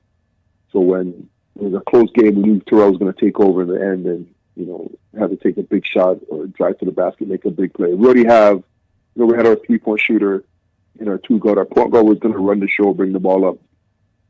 I was the utility guy. I was the guy that did everything. And, you know, we had Koji, our center. But Terrell was our security blanket. And I think the Raptors don't have that. Like, nobody, Pascal's, and, you know, I also talk about this, and I also think about in the past, like with the Canadian national team when Steve Nash wasn't playing. And basketball is such a mental part of the game. Like, when you're going up against a team, you look at their roster and who puts fear in the other team. There's certain teams, like, I'll see KD. You go up against KD, you're like, oh my God, we're going to play the Nets. We got KD. And then you got Kyrie and you got James Harden, right? But before, let's say it was just KD, right? Whatever team it was like. Or you going up against LeBron. Or you go up going against Dave Lillard. Like, who on the Raptors is putting fear in these guys? You're not double teaming these guys. Right, you know, Pascal, when Pascal gets to the key, he's going to start spinning around. He's going to go left, right, spin right, go back. Like, he's working so hard to score, and then you can run somebody to get when he's spinning to get a steal. But you're not really going to double team anybody. You know what I mean? Like, who are you worried about beating you? Like, nobody puts any fear in your heart, and you know you have to have that guy. Like, the Raptors had Kawhi. Kawhi put fear in people's heart, right? People knew that Kawhi was a machine, Terminator, cold-blooded killer. No emotion is going to come out and kill you. So the Raptors don't have that guy. They don't have that guy who puts fear in anybody's heart. And if you don't have that guy, people are going to come at you, right? They're going to come at you. And, you know, they are who they are. You know, they could tell themselves, yeah, we're going to win. I'm like, no, you're not. You're not going to win. Because guys are going to lock you up, you know, like, I don't know. You listen to these guys talk like, yeah, I know we got a good team. I'm like, no, you're not. You're not. Because who's going to hit the big shot? Who's going to go to? Who's going to hit the big shot? And that's the thing, right? Too, though, right? Because the hard part about losing Serge and Gasol isn't just about size. I know I've been mentioning this before, but especially with Gasol scoring-wise, he just wasn't the same guy. You know, I think even coming to the Raptors initially, he wasn't the same guy scoring-wise at this point. Like he kind of fell off a little bit in that aspect. But you could still run the offense through him. You know what I mean? Yeah. So, number one, you're drawing the big out from the paint. But, like, he's hitting guys with cuts and passes. And, you know, like, because you know the vessel you can run the offense through. And I think that was a big loss. Like, losing Serge, obviously, it goes without saying that was a huge loss for the Raptors. But I think Gasol was huge because – like Kyle and Fred doesn't, you know, you don't have to like completely depend on them running the offense every single time. Yep. You know what I mean? Like he can make those passes too. He can hit you for like a backdoor screen. He can hit the right screen. He can, you know, swing it out, for a 3-point shot. Like these are the things that he can do. And like losing that and not having anybody to replace that is tough. You know, and I mean, it goes without saying, they're a small team and everything else right now, and they're definitely gonna have to make a trade or pick somebody up that gives them some sort of size. Like I know people are talking about like looking in Cleveland's direction to see if they can snap up Jared Allen or one of these guys or even Drummond. And I mean that's cool, but like Drummond number one costs about $27 million, so you're not going to get him for free. And then he's a free agent at the end of the year. Does that make sense? Probably not. You may as well just wait until next summer. Drummond's not that guy either. And he's not that guy either. Exactly. And he's not that guy either. Even though he's playing better. But he's not that guy either. I'd rather just stay with Pascal Siakam. He's not that guy. Drummond's not that guy. Yeah. So Drummond's not winning you a championship. He's not even a number one option. The guy's a number 3 option. He's not a number 1 or 2. Right. He's playing well because they're shitty teams. But I think going all in for Giannis, or in a sense trying to clear that cap space and having him re-sign back with Milwaukee, I don't know. Like I said, where you're going to go from here? Because what's the landscape? What do you do going forward to try to get that number one guy? Do you right now? There's nobody on that roster that's going to really fill that spot. I think Siakam had a great year last year, but Bradley Beal's still on the Wizards, right? You can still go for him, sure. You can. Go get Bradley Beal, man. That's the other option too. Go get Bradley. Bradley Beal is that guy. Yeah. Go get Bradley Beal. I will get Bradley Beal. Kyle Lowry, Norm Powell, Boucher. I'll give them like 4 guys for Bradley Beal. and I'm serious. Keep Pascal. Go get Bradley Beal. Right. You already have the point guard in Fred. In the rookie. He's solid, Oh my God, I'm losing track of his name. Yeah, he was. Yeah, I know you're talking about. I can't remember his name right now. Yeah. So you got Fred VanVleet, or if they want Fred VanVleet, give him Fred VanVleet too. I don't really care. Go get Bradley Beal. You need a big shot maker. You need a guy that will put fear in other teams' heart.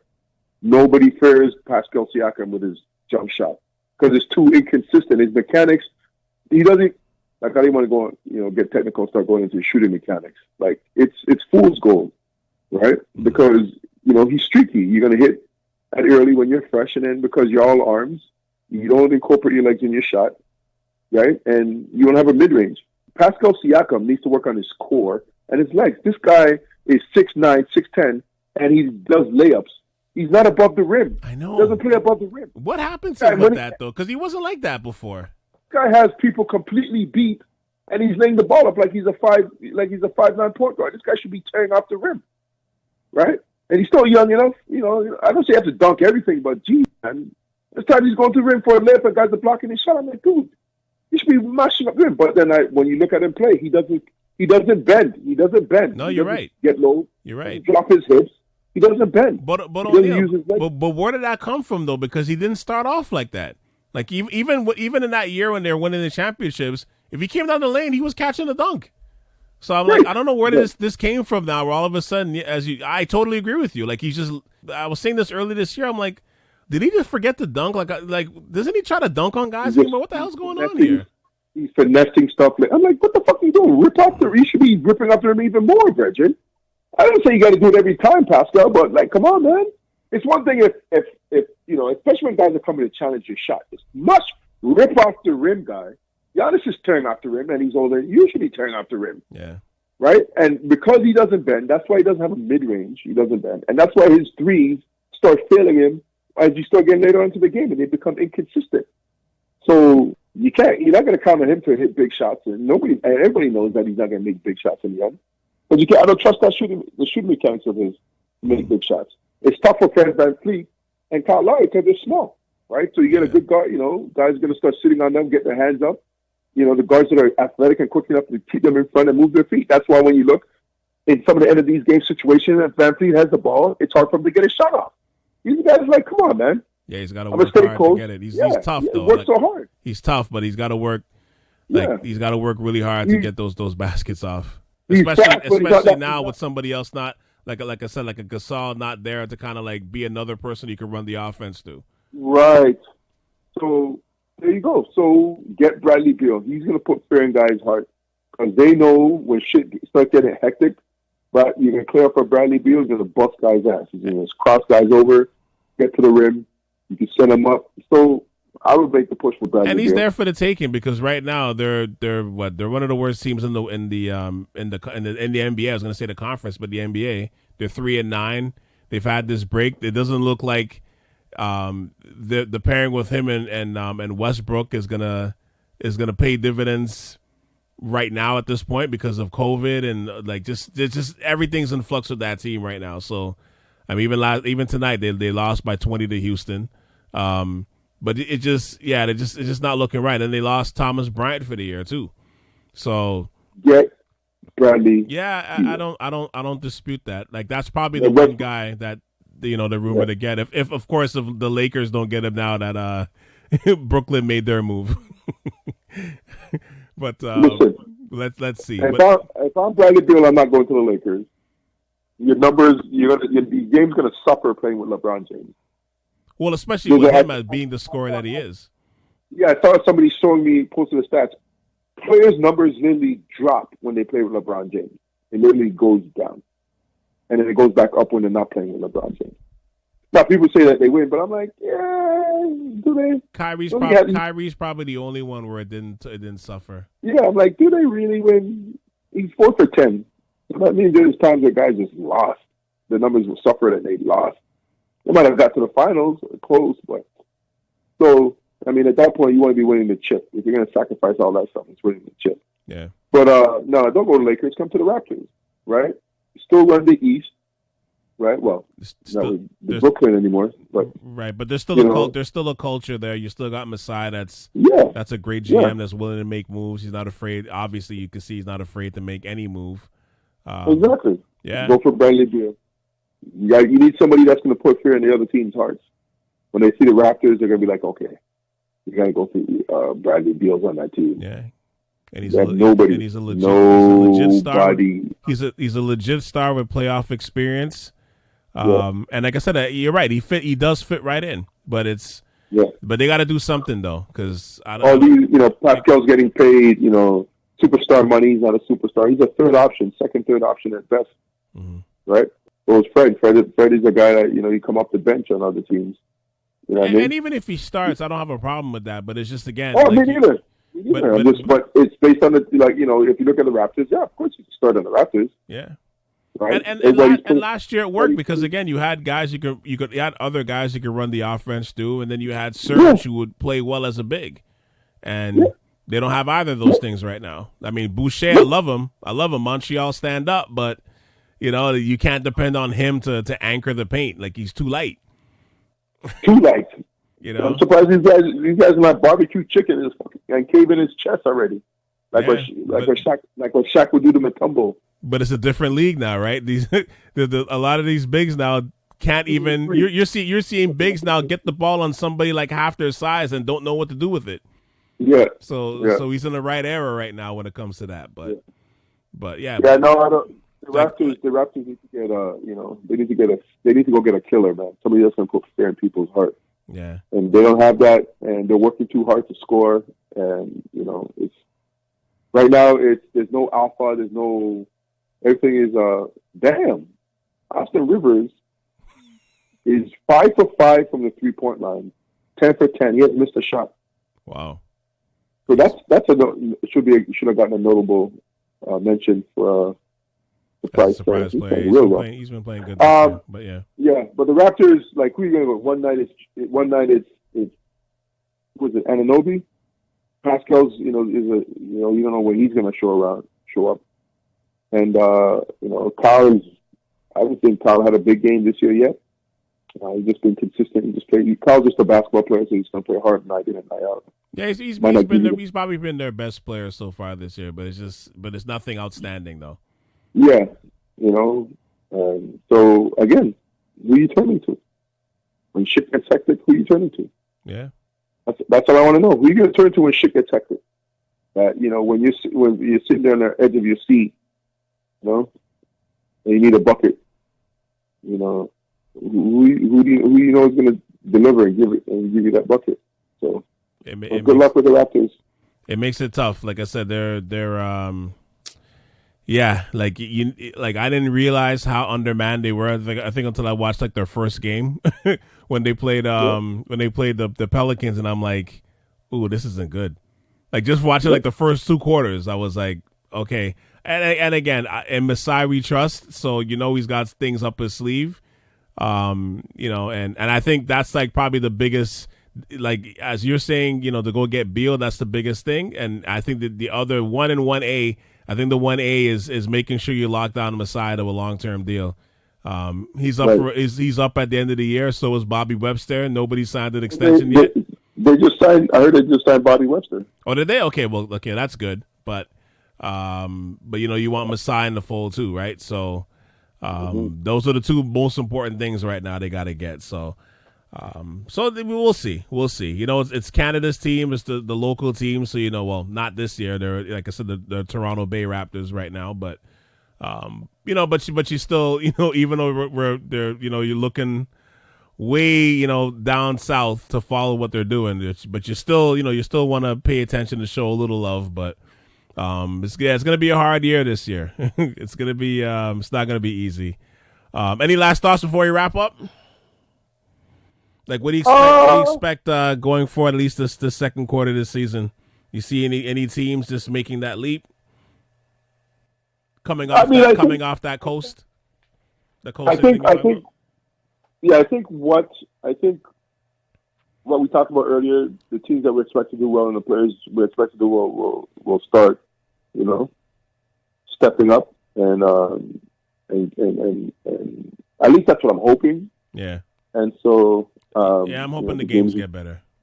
The games will be better, and because last year I remember, even though the regular season, I was excited to watch games, and there's a lot of exciting games that were on, and so not so much this year. I don't feel myself being excited about some of the games, but hopefully, and that's my hope, that guys are just pacing themselves right now, and as they start moving closer to halfway mark. And past halfway mark, they'll start getting their shit together to make that playoff push, and making sure that they're in the proper seating and proper positioning to do well in the playoffs. Yeah, I hope so too. Like I said, I'm hoping that there will be better play, and I'm kind of slightly rooting for an All-Star game. Just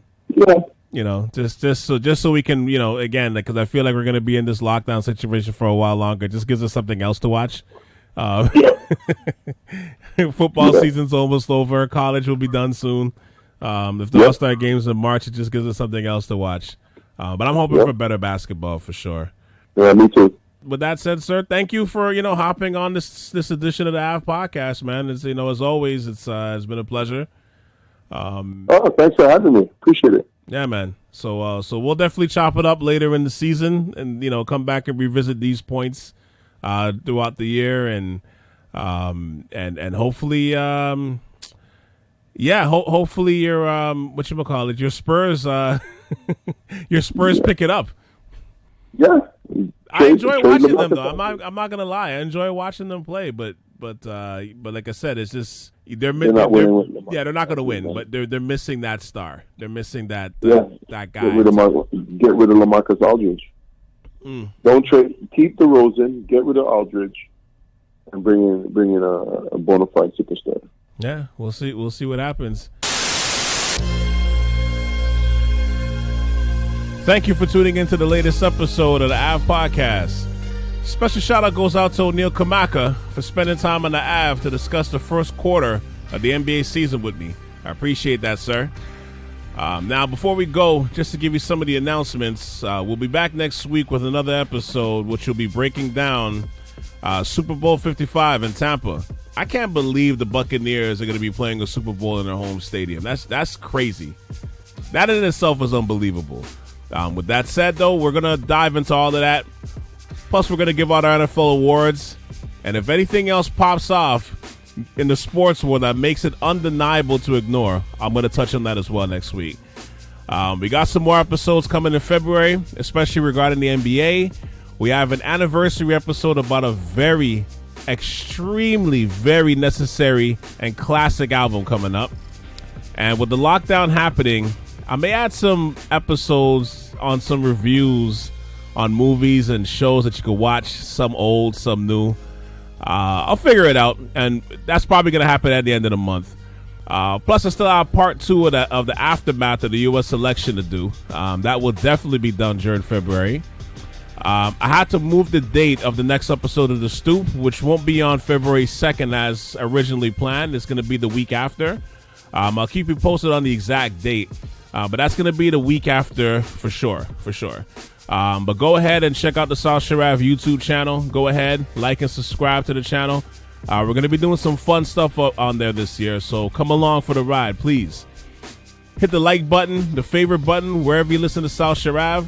And check out SouthSharav.com to check out my entire catalog of podcast shows. Once again, that's SouthSharav.com. For O'Neil Kamaka, this is Cal C. And you just tuned in to the Ave Podcast on South Sharav Radio. Until the next podcast, folks, have a good weekend. Peace. We out.